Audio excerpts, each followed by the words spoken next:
Perkenalkan, nama gue Karina Hako dari 11 SKS, absen 13. Perkenalkan, nama saya Azhar Eskara Madina, saya dari kelas 11 SKS, absen 7. Di sini saya dan Arin akan memberikan presentasi virtual mengenai proposal yang telah kami buat. Selamat melihat. Penjelasan karya. Kategori usaha yakni rencana usaha pada bidang usaha kriya. Teknik yang digunakan yakni teknik sambung. Material yang digunakan yakni kayu jati Belanda, kaleng bekas, lem, kabel, bohlam atau lampu, baut, piting, pernis, dan kertas bergambar. Ukuran alasnya yakni 24 x 18 dan tingginya yakni 30 x 20. Visualisasinya, bentuknya yang tinggi dan ramping menjadikan lampu belajar ini tidak menghabiskan banyak tempat. Warna natural yang dihasilkan dari kayu jati Belanda membuat kesan unik dan klasik. Serta kaleng yang diberi kertas wallpaper menjadikan barang yang semula tidak berguna menjadi barang yang lucu dan menarik. Penjelasan karya. Kegunaan, sesuai dengan nama produk ini, kegunaannya yaitu sebagai lampu belajar. Cara pakai lampu belajar ini sangatlah mudah, hanya dengan menyolokkan piting ke stop kontak karena produk ini tidak memakai baterai melainkan menggunakan listrik. Latar belakang karya. Kaleng merupakan wadah yang sering digunakan oleh industri makanan dan minuman. Praktis, menarik, dan mudah dibawa. Membuat kaleng banyak digunakan sebagai wadah makanan atau minuman. Kaleng menjadi salah satu bahan pencemar lingkungan. Menimbunnya limbah kaleng ini memberikan dampak yang buruk bagi bumi, dikarenakan limbah kaleng aluminium membutuhkan waktu sekitar 80-200 tahun hingga dapat terdekomposisi atau terurai secara sempurna. Tema, ide, dan inspirasi karya.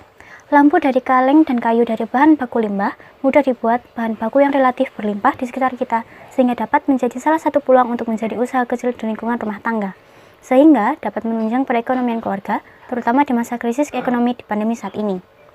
Target pasar yaitu sebagai konsumen yang potensial untuk produk kami adalah semua pelajar dari tingkat SD sampai dengan SMA, bahkan tidak menutup kemungkinan digunakan oleh mahasiswa atau mereka yang sudah terjun sebagai pekerja, karena pada dasarnya semua melakukan alat bantu penerangan. Aspek inovasi karya. Peluang pada produk ini sebagai wirausaha adalah bahan murah karena berbasis limbah, mudah didapat, dengan segmen pasar sebagai konsumen amat luas di masyarakat. Channeling. Metode pemasaran dilakukan baik secara langsung maupun tidak langsung. Secara langsung, kami lakukan dengan mendemonstrasikan pada anggota masyarakat, bisa dari pelajar ataupun anggota masyarakat lain yang berminat. Secara tidak langsung, dapat dilakukan dengan menggunakan media sosial seperti YouTube, WhatsApp, Instagram, dan lain-lain, sehingga lebih mudah diterima di masyarakat. Customer relationships. Seperti pada produk lain yang sudah banyak kita temui, diberikan pelayanan pasca produksi. Demikian juga bila ada kesulitan, disediakan jalur komunikasi untuk diskusi seperti customer service, frequently asked question, dapat disediakan juga website dalam bentuk blog yang tanpa biaya dan mudah dihubungi. Revenue streams. Peluang mendapatkan keuntungan atau revenue amatlah besar, mengingat bahan bakunya yang berlimpah dan amat murah atau bahan bekas limbah. Mudah dibuat dan segmen pengguna di masyarakat amatlah luas. Sumber daya, kaleng bekas, kayu bekas, dan bila diperlukan kabel bekas amatlah banyak didapatkan di sekitar kita karena dianggap sebagai sampah yang sebenarnya masih dapat dipergunakan lagi karena setiap rumah tangga menghasilkan sampah dan proses ini berkelanjutan sehingga ketersediaan bahan atau supply chain akan terus berkelanjutan. Produksi. 1.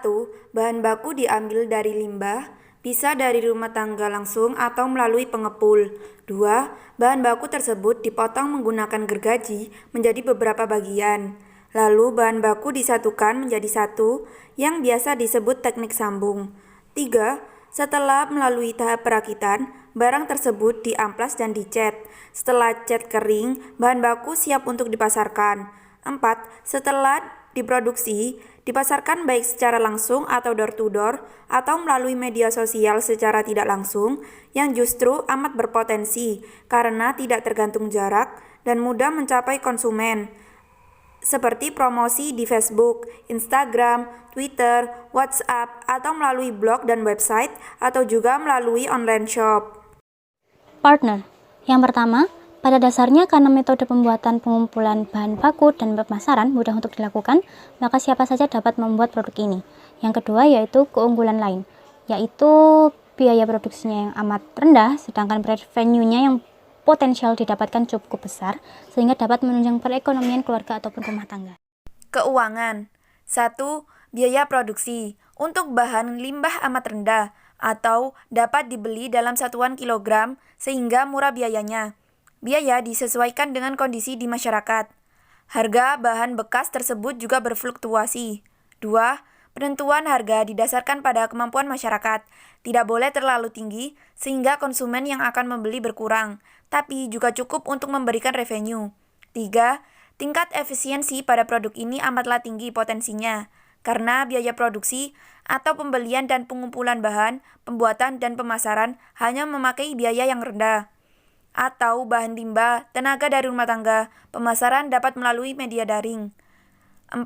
Sehingga dari poin 1 sampai dengan 3 di atas, produk ini amatlah berpotensi dalam ukuran kelayakan untuk diproduksi di tingkat rumah tangga untuk membantu perekonomian rumah tangga, terutama pada masa krisis dan pandemi saat ini, yang memukul banyak sendi perekonomian rumah tangga. Untuk SDM-nya, Ketua oleh Eka Arinil Hako, dan untuk anggota oleh Azhara Sekarah Madinah. Berikut ini adalah peta konsep dari Business Model Canvas atau BMC.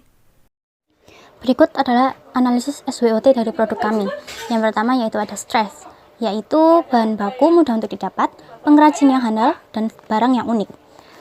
Untuk W yaitu weakness, pengrajin yang terbatas, proses pembuatan yang membutuhkan banyak waktu. O untuk opportunity, belum ada pesaing, lokasi pemasaran yang strategis. Dan yang terakhir ada threats, yaitu munculnya pesaing yang membuat bisnis yang sama, perusahaan atau pengrajin membuat lampu pelajar.